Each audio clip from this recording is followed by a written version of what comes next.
Kita lanjutkan pengajian kitab Al-Jami' Shaghir karya Al-Imam As-Suyuti yang sudah wafat tahun 911 Hijriah rahimahullahu ta'ala. Kita sudah sampai pada huruf Hamzah, yaitu hadis 701. Qala al-muallif rahimahullahu ta'ala wa nafa'ana bihi wa bi'ulumihi fid dharain amin. Qala Rasulullah sallallahu alaihi wasallam, idza apabila sami'tum, kalian mendengar biqaumin, suatu kaum, qad khusifa bihim, telah dibenamkan mereka itu. Dibenamkan di mana? Hahuna, di sini, maksudnya di Baida. Baida itu di dekat Madinah. Qariban, dekat sini. Faqad, maka sungguh, adallat, telah dekat, as-sa'atu, kiamat. Jadi salah satu tanda kiamat yang kubro, tanda yang besar adalah kalau nanti di tempat namanya Baida di Saudi, nanti ada suatu kaum yang dibenamkan oleh Allah Subhanahu wa taala. Ini berkaitan dengan Imam Mahdi. Ketika Imam Mahdi muncul, maka ada orang-orang yang mereka itu datang kemudian akan menyerbu atau membunuh beliau. Nah, begitu sampai di Baida, dibenamkan oleh Allah Subhanahu wa taala. 702. Idza sami'tum, apabila kalian mendengar al-muadzin, seorang muadzin, yaitu mengumandangkan adzan, faqulu, maka ucapkanlah misla ma yaqul, semisal persis apa yang dia ucapkan. Jadi disyariatkan untuk menirukan adzan, tetapi hukumnya tidak wajib. Ini sunnah hukumnya menurut jumhur ulama. Tsumma shallu alayya, kemudian salawatlah kepada saya setelah mendengar adzan tadi. Fa innahu, karena sesungguhnya, man shalla alayya, barang siapa yang salawat kepada saya salatan, satu kali salawat, sallallahu alaihi, Allah pun membalas salawat kepadanya, biha, dengan sebab salawat dia, ashron, dibalas 10 kali. Salawat dari Allah itu adalah rahmatnya, ampunannya, dan pujiannya. Tsumma, kemudian sallallahu, mintalah kepada Allah, li, untuk saya, al-wasilah, wasilah. Apa itu wasilah? Fa innaha, sesungguhnya wasilah adalah manzilatun fil jannah, satu kedudukan besar di dalam jannah. La tambaghi, yang tidak pantas, maksudnya tidak diberikan, illa li'abdin, kecuali kepada seorang hamba, min ibadillah, dari hamba-hamba Allah Subhanahu wa taala. Wa arju, dan aku berharap, an akuna, bahwasanya aku adalah aku, ana huwa, saya itu dialah yang mendapatkan wasilah tadi. Faman sa'ala liyal wasilah, siapapun yang memintakan untuk saya wasilah, halat alaihi syafa'ah, pasti halal bagi dia syafaat dari Nabi Muhammad sallallahu alaihi wasallam. Karena itu meskipun ini hukumnya sunnah, menirukan adzan kemudian mendoakan kepada Nabi selawat kemudian memintakan wasilah ini, tapi marilah kita amalkan. Kenapa? Kita semuanya punya dosa. Kalau kita tidak punya pemberi syafaat, gimana kita nanti masuk neraka? Maka ini sangat penting. Tolong betul-betul diamalkan, mendengarkan adzan kemudian berdoa setelahnya. 703. Idza sammaitum, kalau kalian itu memberi nama anak misalnya, ya, fa'abbidu, maka berilah nama abdun, ya, Abdullah, Abdurrahman, Abdurrahim, pokoknya yang ada abdunya, yang artinya hambanya Allah. Tapi hadis ini derajatnya dhaif. Adapun hadis yang sahih yang semisal dengannya adalah sabda Rasulullah sallallahu alaihi wasallam, ahabbul asma'i ilallah Abdullah wa Abdurrahman. Nama paling disukai Allah adalah Abdullah, Abdurrahman. Abdullah dan Abdurrahman. Hadis riwayat Imam Muslim, sahih lain.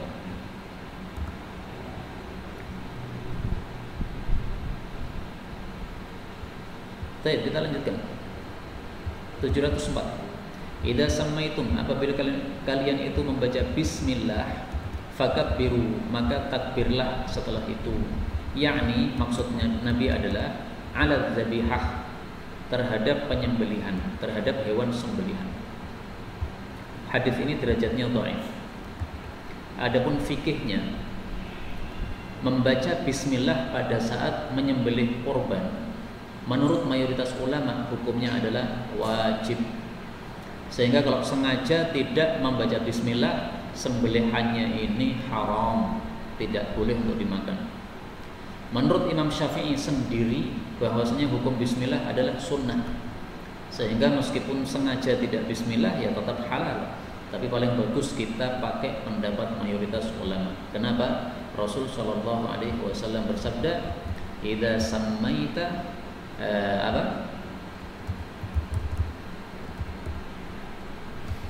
ma'an haradam, apapun yang bisa yang bisa menumpahkan darah, maksudnya pisau yang tajam, wa dzukira rasmullah alaih, dan sudah disebut nama Allah padanya, fakulu, maka makanlah. Artinya kalau belum disebut nama Allah berarti jangan dimakan, kan gitu kan sebaliknya, pemahaman sebaliknya. Nah, ini hadis muttafaqun alaih. Kemudian fikih yang kedua, takbir itu hanya dilakukan pada penyembelihan korban Idul Adha. Adapun selain korban Idul Adha, maka wiridnya menyembelih hanya bismillah, selesai. Tidak ada takbirnya. Adapun takbir pada Idul Adha, kenapa? Karena memang Idul Adha adalah waktunya takbir, sehingga penyembelihan pada waktu tersebut juga dilakukan takbir padanya. Itu fikih hadis ini. 705. Idza apabila sammaitum, kalian menyebut kalian memberi nama Muhammadan, Muhammad. Jadi misalnya anak kita dikasih nama Muhammad, fala tadribu, jangan kalian pukul. Maksudnya jangan dipukul secara zalim, okay? Kalau dipukul karena dididik ya enggak apa-apa. Anak perlu dididik. Wala tahrimuhu, dan janganlah kalian tuh mencegah dia, yaitu dari kebaikan-kebaikan. Maksudnya jangan tidak memberikan kebaikan kepada dia, harus berbuat baik sama anak tersebut. Kenapa? Menghormati nama Muhammad, karena ini adalah nama Nabi kita. Tapi hadis ini derajatnya dhaif. Dan saya ingin menegaskan, tidak ada satupun hadis sahih tentang fadilah nama Nabi Muhammad, tidak ada. Bahkan banyak hadis yang palsu tentang fadilah nama Nabi Muhammad. Contoh, satu hadis yang terkenal tapi palsu. Man samma waladahu Muhammadan, siapa yang kasih nama anaknya Muhammad, hubban li wa tabarrukan bismi, karena cinta kepada saya dan juga mengambil barokah dari nama saya, kana huwa wa waliduhu fil jannah, maka dia dan anaknya masuk dalam jannah. Nah, ini hadisnya palsu. Kalau begitu apa enak banget nih. Ngamalnya sedikit, sakarepe dhewe, sing penting anakku namanya Muhammad. Neko-neko rapopo, pasti masuk jannah. Enggak begitu, okay? Maka ini adalah apa? Hadisnya palsu, enggak benar. 706. Idza sammaitum, kalau kalian itu memberi nama al-walad, anak Muhammad, dengan nama Muhammad, fa'akrimu, muliakan dia. Wa ausi'u lahu, longgarkan untuk dia fil majlis, dalam majlis. Wala tuqabbihu, janganlah kalian itu menjelekkan lahu kepada dia, wajhan, akan wajahnya. Maksudnya jangan mengatakan wajahmu jelek, dan juga jangan mengatakan qabbahakallah. Orang Arab itu kalau marah kadang-kadang itu mengucapkan doa ini, qabbahakallah, semoga Allah menjelekkan kamu. Nah, enggak boleh dikatakan begitu. 707. Ini hadisnya dhaif sama yang tadi ya, fadilah nama Muhammad. Idza apabila syariba minum ahadukum, salah satu kalian, fala yatanaffas, jangan bernafas, fil ina, pada gelasnya. Jadi kalau mau bernafas harus disingkirkan dulu.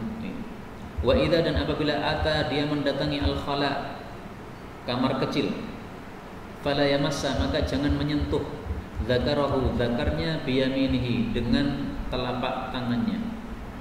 Dengan tangan kanannya. Wala yatamassah, dan janganlah dia istinja, cebok dari BAB, biyaminihi, dengan tangan kanannya. Hadis ini diriwayatkan oleh Bukhari, berarti derajatnya apa?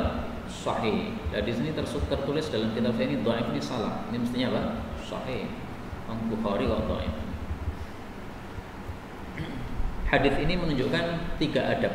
Adab pertama, minum jangan bernafas di dalam gelas. Kenapa? Pertama, menyebabkan orang jadi jijik minum dengan gelas tersebut karena kita bernafas di situ.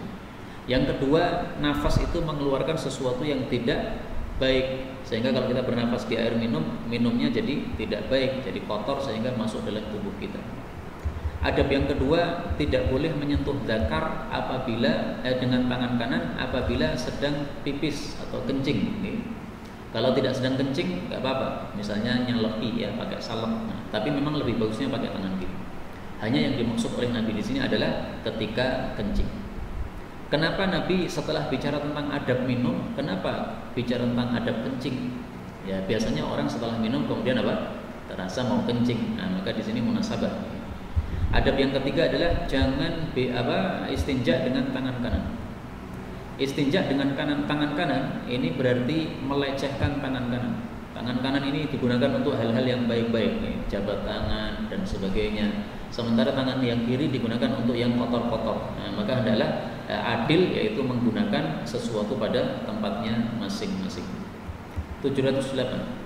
Idza syariba, apabila minum ahadukum salah satu kalian, fala yatanafas, jangan bernafas fil ina, di wadah. Fa idza arada, apabila dia ingin ayyamuda, untuk kembali minum, fal yunahi, maka hendaklah dia singkirkan al ina, wadah itu dulu. Tsumma liya'ud, kemudian hendaklah dia kembali minum. In kana yurid, jika dia ingin minum lagi. Jadi maksudnya minum itu kalau mau bernafas ini disingkirkan dulu gelasnya. Nafas. Kalau sudah baru kemudian minum lagi. Singkirkan lagi, nafas lagi gitu. Kalau Nabi biasanya 3 kali nafas. Berarti minum sekali, kemudian disingkirkan, minum lagi, singkirkan, minum lagi, singkirkan. Selesai 3 kali. Baik habis maupun tidak habis. 709. Idza, apabila syariba, minum ahadukum salah satu kalian, falyamussa, maka hendaklah dia itu minum dengan perlahan-lahan, masson, dengan perlahan-lahan.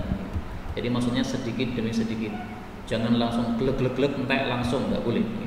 Wala ya'ubba, dan janganlah dia itu menghabiskan sekali teguk, aban, dengan langsung habis. Fa innal kibada, karena sesungguhnya penyakit hati, penyakit pada hepar itu minal abi, dari sebab tadi langsung minum habis tadi. Jadi ini hadisnya dhaif ya, tetapi secara kedokteran disetujui oleh para dokter bahwasanya kalau kita minumnya langsung segera dihabiskan begitu, tidak perlahan-lahan, itu menyebabkan rusaknya pada hati kita. Itu diibaratkan oleh para ulama seperti kalau kita sedang memasak air, airnya sedang mendidih. Nah, kalau kita tambahi dengan air yang dingin, boleh enggak? Boleh, tapi perlahan-lahan. Kalau langsung disok, nah itu merusak air tersebut, menyebabkan airnya jadi kacau. Tapi kalau kita perlahan-lahan maka enggak ada masalah insyaallah taala. 710. Idza syaribtum, kalau kalian itu minum alma, air, fashrabuhu, maka minumlah air itu massan, dengan perlahan-lahan. Wala tashrabuhu abban, janganlah kalian itu minum langsung habis. Fa innal abba, karena sesungguhnya sikap tersebut yurithul kibada, menyebabkan penyakit pada hati.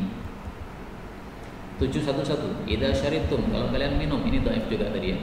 Fashrabu massan, minumlah secara massan, sama ya. Wa idza istaqtum, dan kalau kalian itu bersiwak, gosok gigi, fastaku, maka gosok gigilah ardon, menyamping. Hadis ini derajatnya dhaif. Kenapa disuruh gosok gigi menyamping? Karena kalau naik turun ini menyebabkan gusinya jadi rusak, bisa menyebabkan keluar darah. Siwak misalnya, nah kalau naik turun, nah itu menyebabkan nyodok pada nabrak pada gusinya sehingga menyebabkan keluar darah. Tetapi memang ini hadisnya dhaif, sehingga kalau seandainya kita gosok gigi dengan cara tidak menyamping tetapi naik turun supaya lebih bersih, ya nggak apa-apa. Yang penting dijaga jangan sampai menyebabkan keluar darah pada gusi. 712. Idza syaribtum, kalau kalian itu minum al-labana, susu, fatamatmadu, maka berkumur-kumurlah minhu, dari susu tersebut. Kenapa? Fa inna, karena sesungguhnya lahu, bagi susu tadi, dasaman, ada lengketnya. Hadis ini sahih. Hadis ini menunjukkan bahwa kita disyariatkan setelah minum susu untuk berkumur-kumur. Untuk apa? Menghilangkan lengket yang ada pada mulut kita.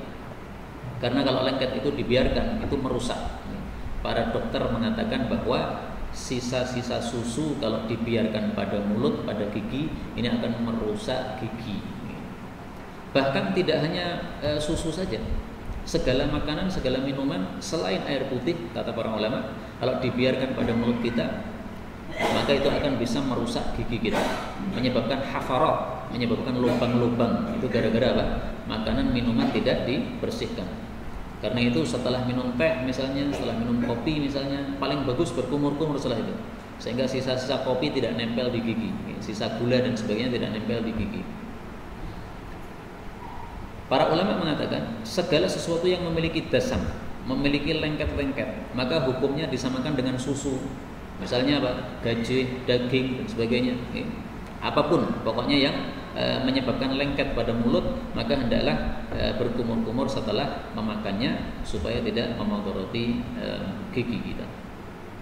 713 idza syahidat apabila menghadiri ihda kunna salah satu kalian wahai para ummahat, para ibu-ibu, para wanita, al-isya salat isya, fala tamassa maka janganlah dia memakai tiban minyak wangi. Hadis ini sahih. Maksudnya wanita tidak boleh pakai minyak wangi keluar rumah. Zaman dulu rata-rata para wanita sholat ke masjid itu sholat isya sama sholat subuh. Kenapa? Sudah gelap sehingga tidak terlihat orang laki-laki. Jadi biasanya mereka sholat zuhur, sholat asar, sholat maghrib ya di rumah karena masih terang. Begitu sudah gelap malam maka mereka isya subuh pada ke masjid. Itu rata-rata wanita zaman dulu. Taib, di sini Nabi menyebutkan sholat isya. Apakah ini hukum khusus sholat isya?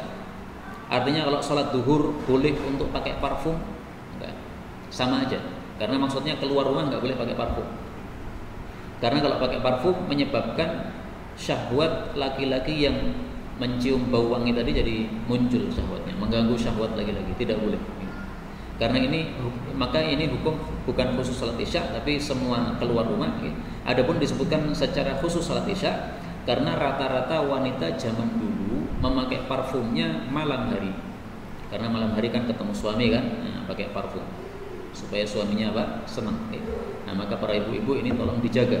Jangan sampai suaminya mendapat bau yang tidak nyaman sehingga ketika tidur dia pilih tempat tidur yang lain, pilih cari istri yang lain. Tayyib. Kemudian para ulama mengatakan, meskipun di sini Nabi hanya mengatakan tib minyak wangi, tetapi hukumnya apapun yang bisa membangkitkan syahwat sama. Misalnya apa? Keluar ke masjid pakai baju yang sangat-sangat indah. Semua orang yang dilewati noleh kabeh. Bajunya masya Allah. Jadi pakai rukuh tapi rukuhnya gambarnya menarik. Semua orang yang dilewati sama noleh semua. Enggak boleh. Pakai rukuh yang biasa aja, yang polos, yang tidak menyebabkan orang noleh. Demikian juga tidak boleh pakai gelang. Gelangnya ada apa? Ditampak-tampakkan di tangan begini, sambil tangannya digerak-gerakkan begini. Nggak boleh, sama aja. Itu dikiaskan oleh para ulama dengan parfum yang dilarang ini, karena sama-sama membangkitkan syahwat laki-laki. 714 idza syahidat apabila menyaksikan ummatun suatu umat minal umam dari umat wahum arbaun dan mereka itu jumlahnya 40 orang fasaidan atau lebih ajazallahu maka Allah Subhanahu wa taala menerima syahadatahum persaksian mereka. Hadis ini didhaifkan oleh Al-Albani. Maksudnya gini, kalau ada 40 orang bersaksi terhadap seseorang, ini orang baik, maka saksinya diterima oleh Allah. Kenapa? 40 orang kumpul, itu pasti ada satu atau dua atau lebih yang orang saleh, sehingga persaksiannya pasti persaksian yang benar, bukan persaksian yang dibuat-buat. Tapi tetap aja kalau seandainya kita kumpulkan 40 orang tapi semuanya ternyata orang-orang jelek, ya mereka bersaksi, ya hadis ini enggak berlaku. Apalagi hadis ini derajatnya apa? Dhaif menurut Al-Albani. 715. Idza apabila syahira menghunus al-muslim seorang muslim ala akhihi kepada saudaranya silahan senjata. Jadi mengarahkan senjatanya yang terhunus kepada seseorang. Fala tazalul malaikatullah maka tidak henti-hentinya malaikat-malaikatnya Allah tal'anuhu melaknati si muslim tadi hatta sehingga yushimahu dia menyarungkan pedang itu memasukkan ke dalam sarungnya anhu dari saudaranya tadi. Hadis ini sahih. Hadis ini menunjukkan tidak boleh seorang muslim menghadapkan pedangnya yang terhunus kepada saudaranya. Ini berarti dia ada masalah dengan saudaranya, lagi tengkar misalnya. Nah, kemudian untuk menakut-nakuti dia ambil pedangnya, diarahkan. Ini selama dia masih mengarahkan begitu, malaikat di langit melaknati dia.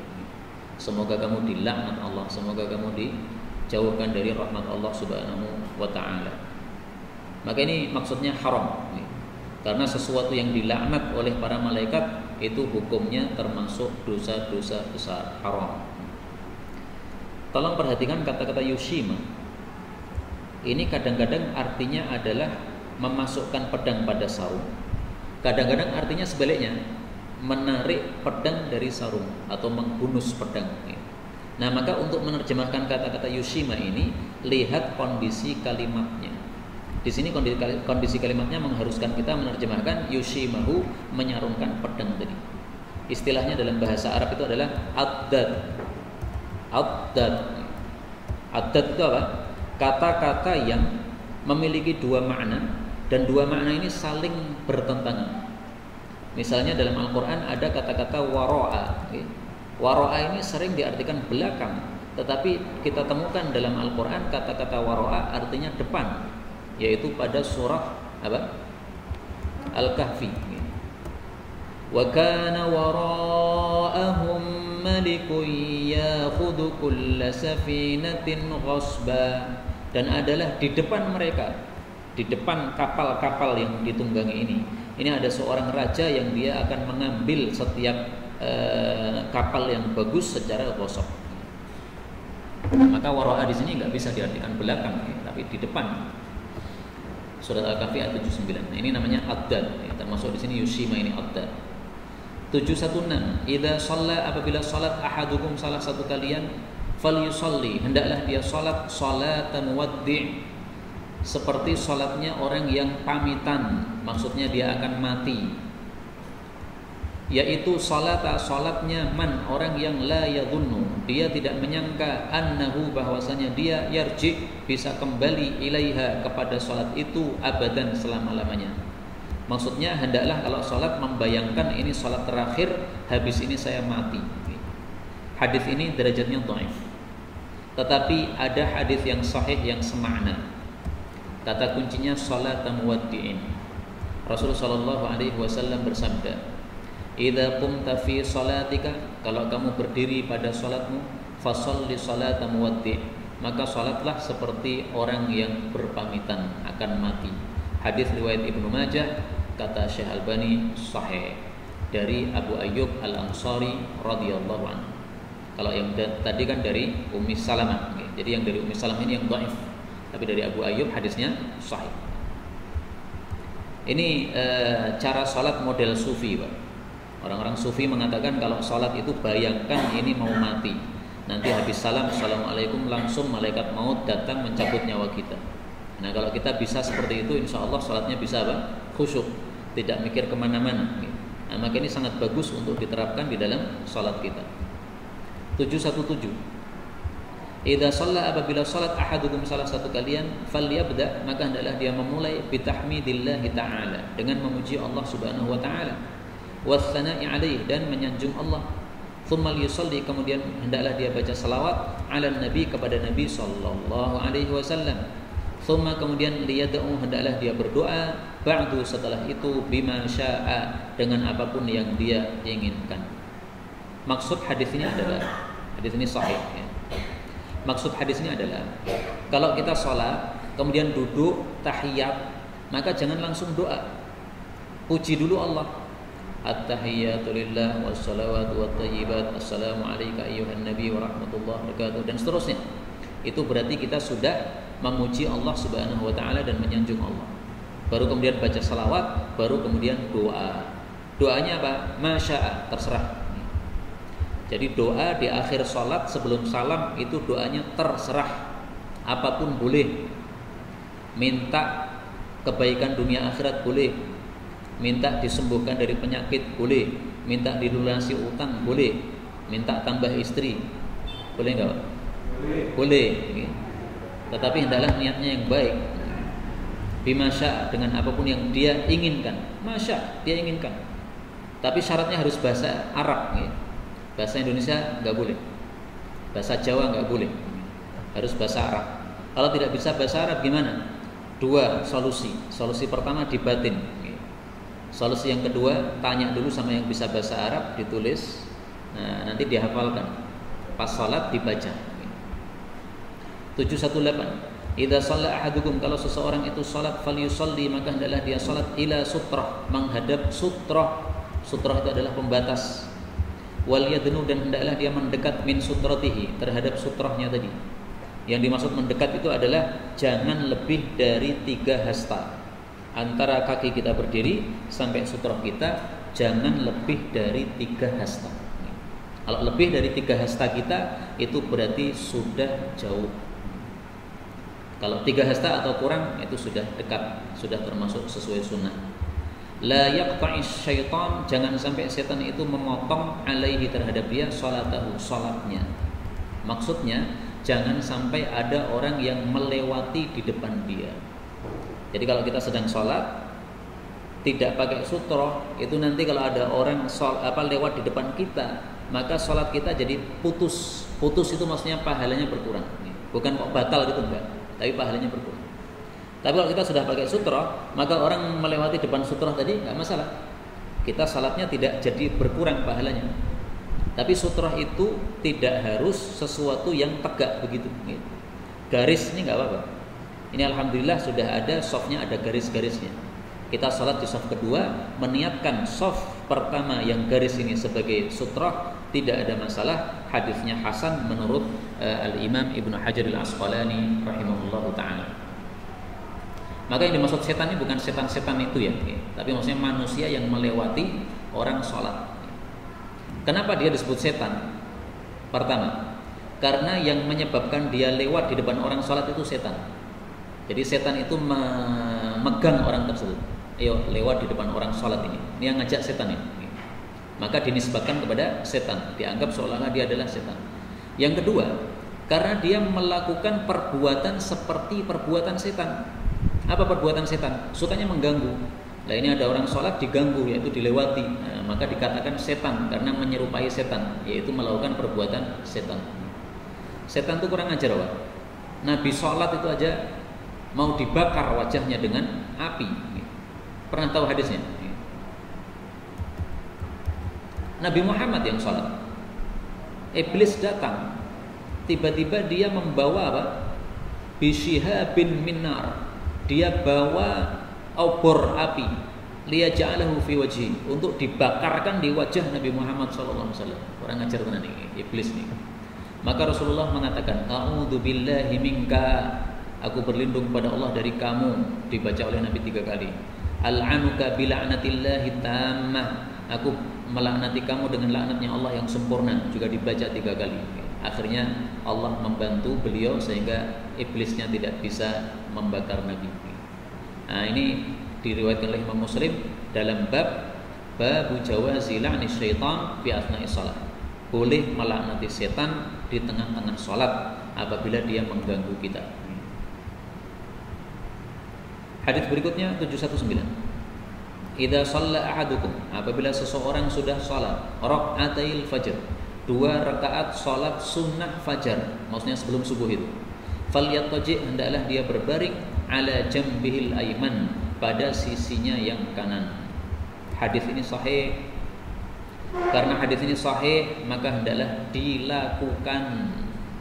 Tetapi para ulama mengatakan ini terapannya adalah di rumah masing-masing. Adapun kalau di masjid, maka tidak disyariatkan setelah sholat sunnah sebelum subuh kemudian pada tidur berbaring, enggak. Ini hanya di rumah masing-masing. Dengan bukti apa? Ibnu Umar kalau melihat ada orang ba'da subuh, sebelum subuh sholat sunnah kemudian tidur di masjid, maka dia ambil kerikil dilempar. Ngopo turun di masjid nih. Bukan berarti tidak boleh tidur di masjid, tapi maksudnya penerapan hadis ini adalah di rumah masing-masing, bukan di masjid. Itu fikihnya Ibnu Umar radhiyallahu taala. Apa sih fungsinya setelah sholat sunnah sebelum subuh kita berbaring?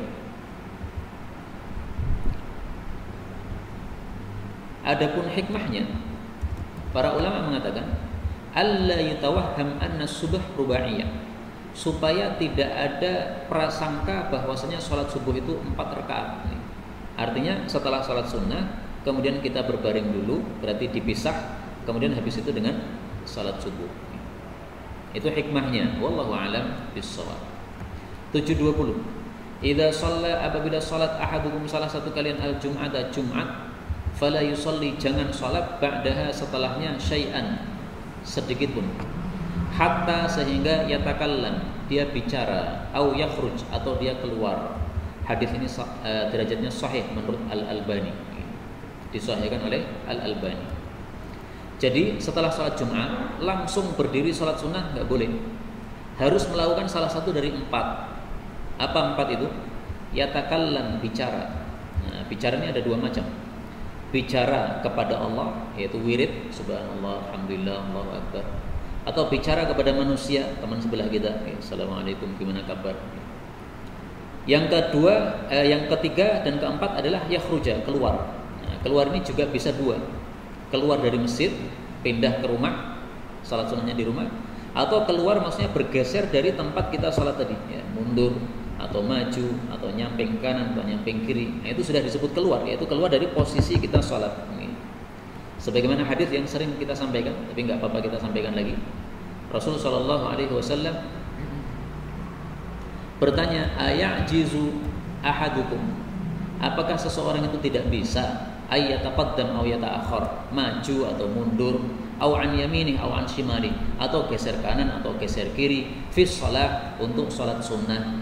Jadi supaya diketahui bahwa ini salat wajibnya sudah selesai, habis itu geser salat sunnah.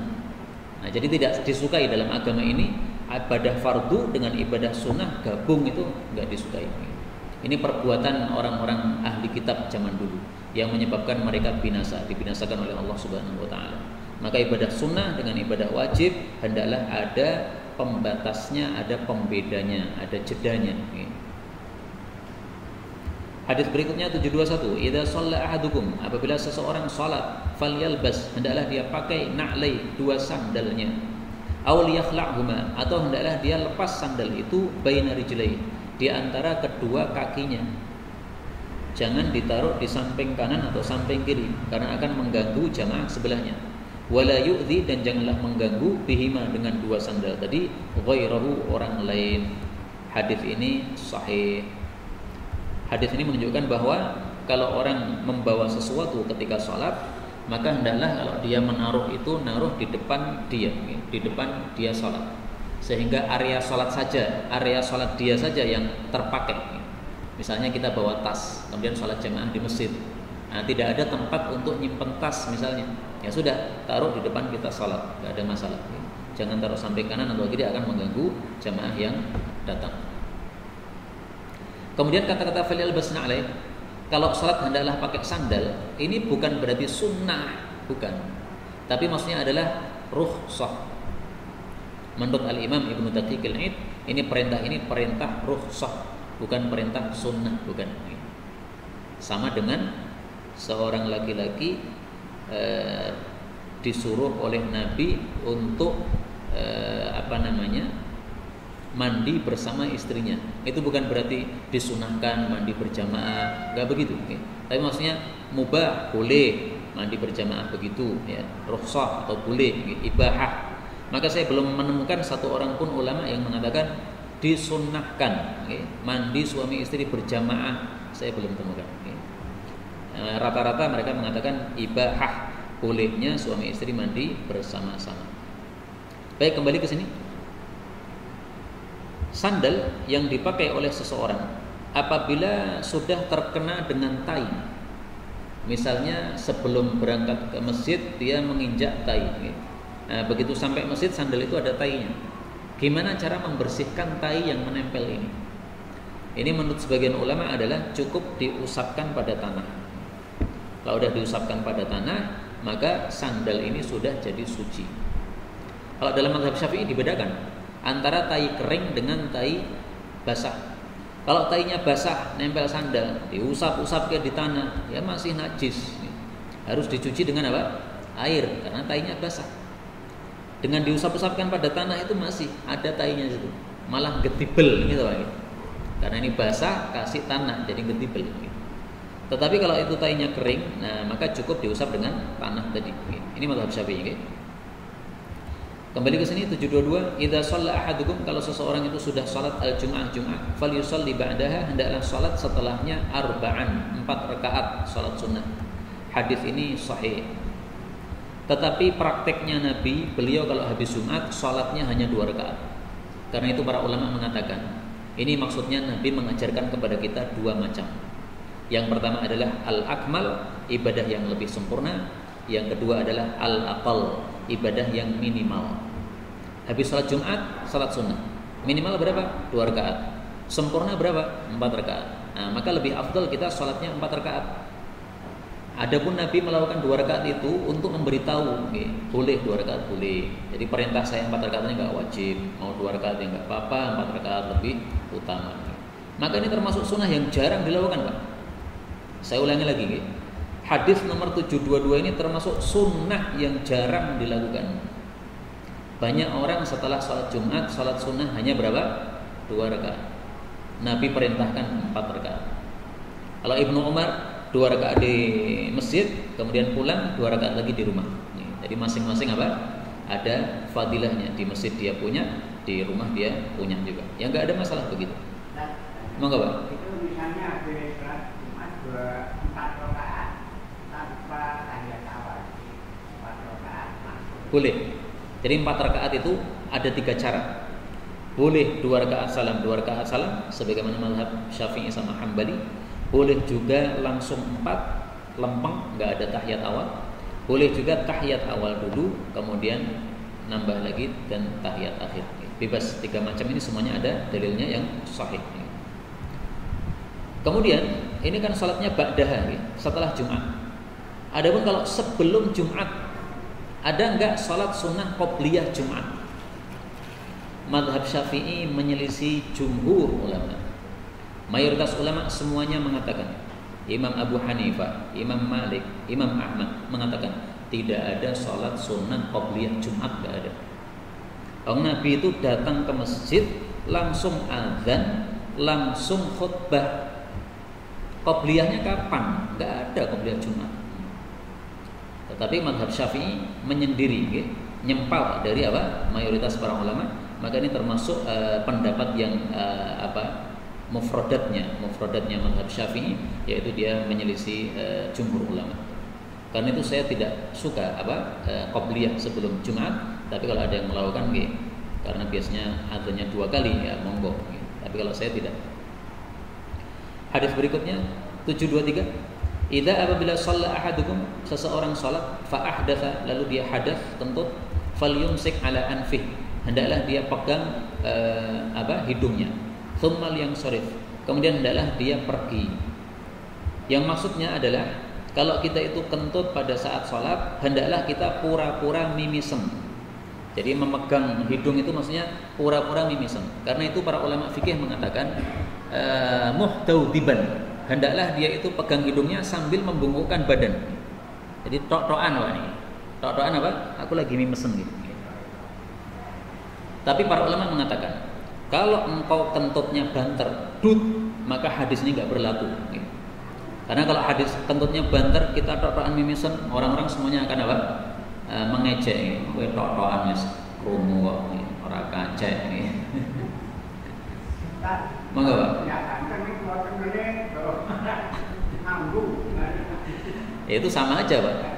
Enggak ada suaranya tapi baunya semesit bau karena habis makan jengkol ya. Enggak usah pura-pura, wis ngaku wae lah. 724. Idza shalla, apabila salat ahadukum, salah satu kalian fi baitihi, di rumahnya, tsumma dakhala al-masjid, kemudian masuk masjid, wal qaumu yusallun, sementara jamaah sedang salat, fal yusalli, hendaklah ikut salat ma'ahum, bersama mereka. Takunu lahu nafilah, itu menjadi salat sunnah bagi dia. Hadis ini sahih. Jadi orang yang sudah salat di rumah, kemudian ternyata dia datang ke masjid, salat jamaah belum selesai, tidak boleh tidak ikut, enggak boleh. Nabi pernah menegur keras. Ada orang yang tidak ikut salat jamaah, maka Nabi tegur keras. alastuma muslimaini au kama qala. Kalian berdua itu kan muslim kan? Lah ini ada salat jamaah kok enggak ikut gimana? Munafik apa muslim kok iki?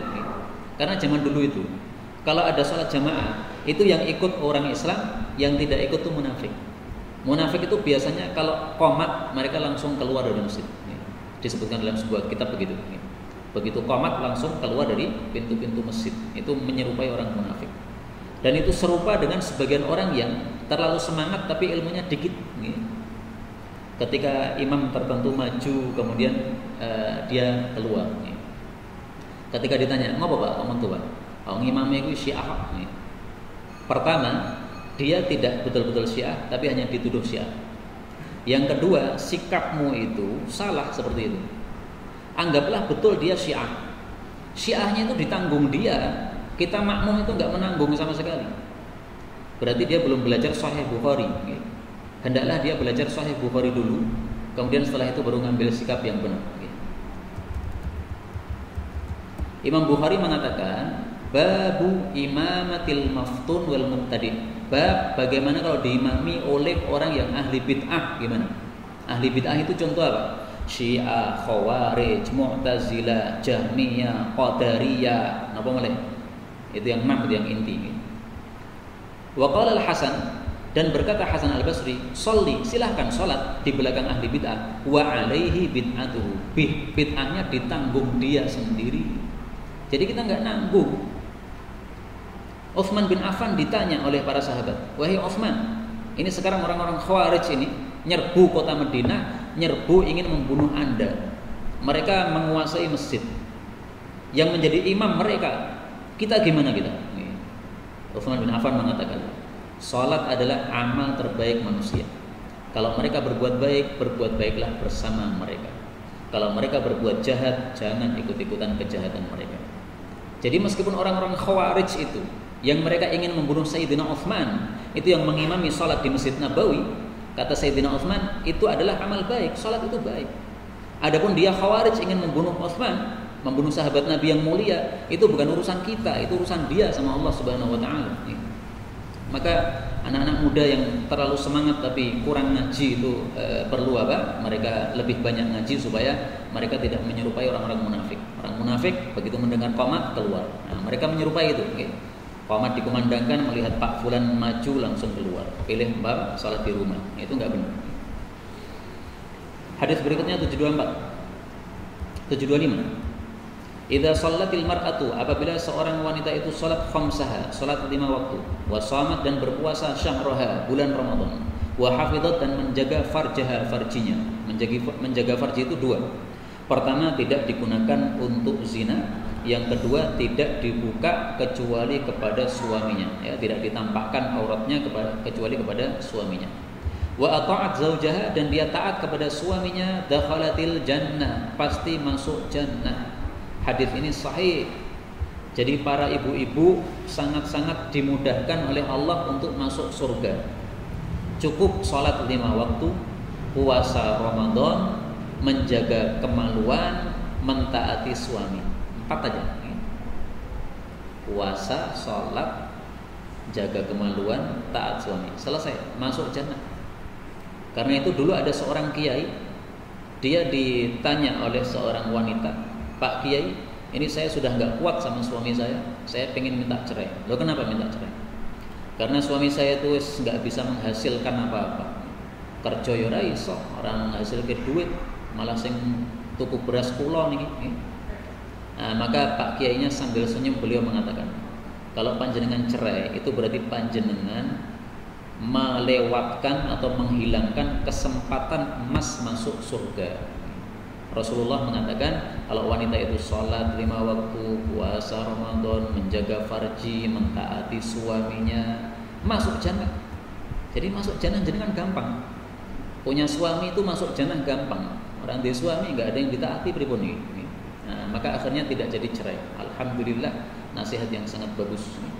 Karena itu para ibu-ibu silahkan kalau ingin masuk jannah, taat suami, tentu saja taat pada perkara-perkara yang baik. Kalau perkara yang haram tidak boleh taat kepada siapapun selain yang menyelisih Allah Subhanahu wa taala. Inilah yang dapat kita pelajari pada malam hari ini, benarnya dari Allah, dan apabila ada salahnya fa astaghfirullahal azim li wa lakum. Subhanakallahumma rabbana bihamdika asyhadu an la ilaha illa anta astaghfiruka wa atubu ilaik. Walhamdulillahi rabbil alamin.